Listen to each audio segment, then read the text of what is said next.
I thought I had it all together, but I was led astray the day you walked away. You were the clock that was ticking in my home, changed my state of mind. Ladies and gentlemen, love so hard to find. we got him. Changed like the weather. Money from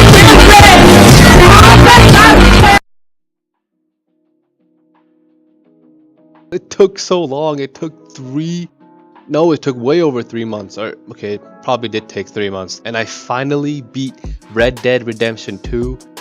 That was the longest grind in a game that I've ever had. And I probably wouldn't have beaten it if it wasn't so good. But before we get into Red Dead, I'm going to talk about something else, which is Anthem, which is the game you're seeing right now on the screen. But because I recorded a whole video about Anthem and whether or not you should buy it, and first of all, the audio came out really bad, so goodbye to that. But second of all, I realized, as a game dev, it's really not like appropriate for me to tell other people whether or not they should buy games. I just feel like that's really weird, right? Because like potentially I could be part of that studio one day, or I could be working with one of those people one day, and it's just like yeah, I should have my own opinions, and I am acting as a customer in this case. It's still really weird because I am the bridge in between the customer and the developer, because I am both. I can cross that bridge any day. So I'm going to choose to not tell you whether or not you should buy it. But what I am going to say is that personally, I am going to buy it when it drops to a decent price. Now here's why. I feel as if no one is going to buy this game, and the price will drop to 30 at some point, or 40, 45, 50, whatever. And when it does, that's when I'll buy it, because I think the problem is that the price will drop too soon from launch, and I will feel like if I had just waited X amount of time, I could have saved some money and used it towards a different game or whatever. This doesn't mean I think it'll be a bad game. I'm solely doing this because I feel like people are not going to buy it at launch, which clearly me doing it doesn't help the game either, right? I get it, but it is what it is. Now, that being said, I enjoyed the beta. I think I'll have a lot of fun with it. I'm not worried about content. I'm not worried about microtransactions. There is no PvP, so I don't really care. If you are unsure, it's like if you do not know if you want to buy the game, and you played the beta, or whether or not you played the beta, I suggest you follow my rule, and it's called $1 an hour. And I use this for games when I am unsure of the game. Essentially, for every dollar that you spend on a video game, if you can get an hour of gameplay out of it, that game was worth your money. Pretty simple, right? You spend 30 bucks, you got over 30 hours of gameplay of it, that game was worth your money. Okay? Now, this is only for games if you're unsure of, or don't have like stellar reviews, right? Because you can spend 60 on The Last of Us, but it's only a 10-hour game. You know what I'm saying? So that being said, if you're not sure, you can go on this website. It's called howlongtobeat.com. It's not what you think it is. It's just user-generated data on how long it takes to beat a certain game, and you can then set your budget and your time budget. If that makes sense. So now we're on to something separate. Red Dead Redemption 2. The following gameplay has some sort of a spoiler. In fact, it's actually a pretty big spoiler, but at the same time, this is something you should have seen coming if you're someone who has remotely paid attention to this. Now, that being said, there are also multiple endings in the game, so you may not get the same ending as me. I can't promise this or whatever. So you are more than welcome to listen to this, to watch this, because this is actually kind of interesting. Not really. The gameplay, it really isn't anything interesting, but I did put a lot of time into it, and I would really like you to watch it. But I understand if you haven't beaten the game, then you shouldn't watch it. But it's not anything story related. It's just me goofing around, but there might be spoilers in them, right? Because the world may have changed or whatever. So you make your decision. I'm going to give you 5 seconds with the warning on it, starting now.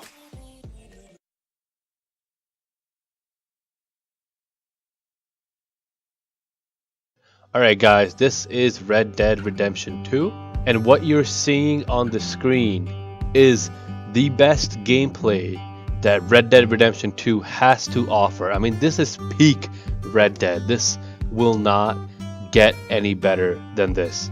And you know what? This is so detailed. You know, it's not like, oh, Beast, all you're doing is moving a hay bale around. Like, no, this is super detailed. This is everything that Red Dead is, all placed into one, I mean, however long this is, like 15-minute video or so. Now let me tell you why. Okay, first and foremost, you understand distance, right?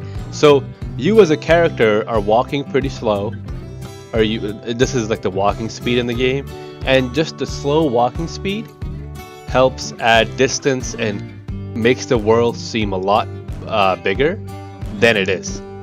Eventually you'll see me do other things, and a lot of that stuff is like, you know, like milking cows, and you should be seeing me, like, you know, walk around with the hoe picking up horse poop. That's not a hoe. That's not a hoe, is it? I don't know. It's something.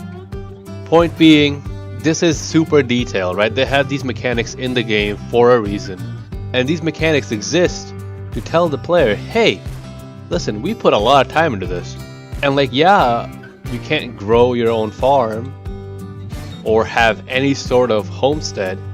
You can walk around and, you know, do chores like put water in whatever, you know, you put water in farms. I don't know, like pens, I think, or troughs or something like that, right? You know, like the little weird tub looking things that animals drink out of. Yeah, that. You put water in those, and then, you know, you walk around picking up poop. You gotta clear it up, and, you know, you can feed the horse. Well, you can't really feed the horses. You just pick up the hay bale, and then you toss it, you know, where it would presumably act as a feeding source for horses in the game, or other animals as well. No, not gonna discriminate versus the sheep that we have and the horses and the cows that we have. You know, they all deserve the same food. And I don't know if they actually eat the same food, but I'm going to assume so, because video games are never wrong, and this video game implies that they all eat food. They all eat food, but they all also eat hay. That's what I'm gonna go with. I mean, does this get any better? Like if you remember, like in my old one of my older videos, I said I only bring the best content YouTube has to offer, and here I am with top of the line Red Dead Redemption 2 gameplay just for you. And you know why I did this? This is a treat for you, both you and me, because I couldn't do what I originally wanted to, you know? Because this game is basically a very, very, very, very serious GTA. I mean, like, it's not quite GTA, but I want to have GTA levels of fun with it, right? Like stuff that you can goof around with. And I tried, guys, and I really did try. And here we are watching, you know, mundane activities. I think that's the word that makes sense, but it will stick. Listen, we will learn together what words are and what this game is, because this game didn't let me go around hog tying people, place them on carriages, and then set them on railroad tracks and wait for trains to come by and, you know, watch the fireworks. Like, how is that fair? It's like, let me do that, right? Like, yes, you can do it to one person, but like, they escape the hog tie anyways, especially if they're civilian. And like, I'm not gonna go around a whole camp, right, trying to find enemies to hog tie up. And I mean, I could do that, but like, that's, you know, I'm just not gonna do it. I have already deleted the game. I'm not going to re-download 100 gigabyte download again. But yeah, this is Red Dead. This is peak Red Dead. So because I couldn't do that, I have decided to keep myself within the restrictions set by the super realistic world, which actually is really somewhat realistic, that Rockstar has created. And I'm going to use mechanics that have zero purpose. I mean, like, yeah, they kind of give me like the dead shot thing or the dead eye thing or whatever. Like, I can like stop time and shoot at people's heads or whatever. Like, it's kind of cool, you know, every once in a while. But like, you know, this is like the perfect game. I mean, like, this is the perfect game for a homestead mechanic. Like, let me just sit around and retire as a cowboy, right? You know, like, let me just, I mean, this game has everything. This game has a super in-depth hunting mechanic. It has a super in-depth fishing mechanic. I mean, like, you are, like, you could hunt just about everything. You could just fish just about everything. You can even see the fish in the water. Like, they don't just spawn once you go to fish. Like, they are there. And, like, it has a survival mechanic of you eating, cooking, and all that, which is great. Like, you can even season your food. I don't know how to, but you can even do that. And I mean, honestly, let's be real. In real life, I don't know how to cook. So seasoning food on top of that is kind of tough. But yeah, so they have all that, but they don't have an ability to sit down and retire from yeehaw activities and let me do, like, you know, real yeehaw activities. Let me just create a farm, right? You know what?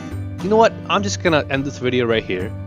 And I am going to go play some Stardew Valley, because clearly there are things in Stardew Valley that like cater to my needs, and that's what I want to do. So I'll see you guys next time, and thank you for watching.